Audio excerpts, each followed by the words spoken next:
Je m'apprête ainsi à vous parler d'une histoire que je n'ai jamais osé parler à qui que ce soit. J'avais 24 ans. J'étais jeune et naïve. J'ai donc décidé de m'installer dans la ville de Douala. C'est ainsi que j'ai fait la connaissance de Marc, un homme âgé de 52 ans, mature, responsable, aimant, gentil, attentionné et tout ce qui va avec. Il me conseillait et me protégeait. Je pensais enfin avoir trouvé l'amour. Cette personne qui me protégerait contre ce monde que je ne connaissais pas assez. Il me faisait croire que j'étais une personne spéciale, que j'étais une personne assez chère à son cœur, que j'étais celle-là qu'il avait toujours souhaité avoir auprès de lui. Et moi, naïve, je pensais que je n'avais jamais ressenti une telle chose pour quelqu'un. Quelqu'un n'avait jamais porté autant d'attention à ma personne.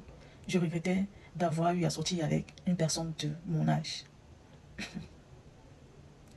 Mais je croyais surtout que c'est ça l'amour mature. Petit à petit, ses conseils sont devenus des ordres.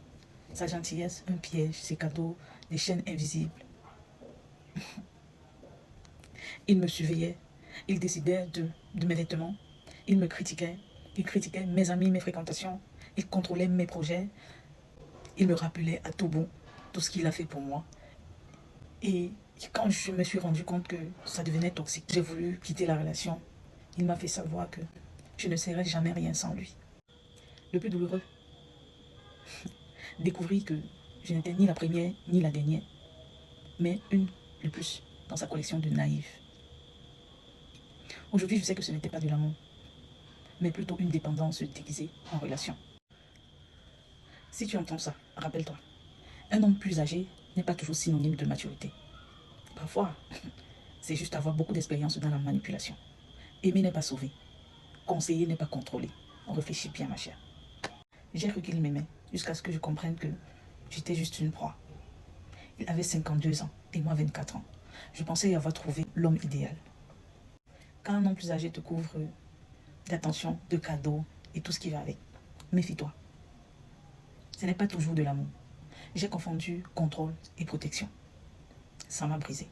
Ceci est l'histoire d'une jeune fille qui croyait trouver ou qui croyait vivre une belle histoire d'amour jusqu'à ce que la réalité la gifle. C'était Mylène Nadier. Si toi aussi tu as une histoire à partager avec nous, n'hésite pas à me laisser un message via WhatsApp sur ce numéro, que ce soit en texto ou en voice note. Et pour tous vos besoins d'extension de cils dorénavant, je suis disponible pour vous. Tout se passe à Macapé. Donc, si vous êtes intéressé par mes services d'extension de cils, n'hésitez pas à me laisser également un message sur ce numéro ou contactez-moi directement via ce numéro. Et si jamais cette histoire vous a touché et que vous avez eu à vivre une histoire similaire, vous aimeriez donner vos conseils sur comment est-ce que vous êtes comporté, ou bien si vous aimeriez conseiller une amie, une petite soeur, n'hésitez pas à laisser un commentaire, surtout liker, partager, on pourra aider plus d'une. Bisous là-bas.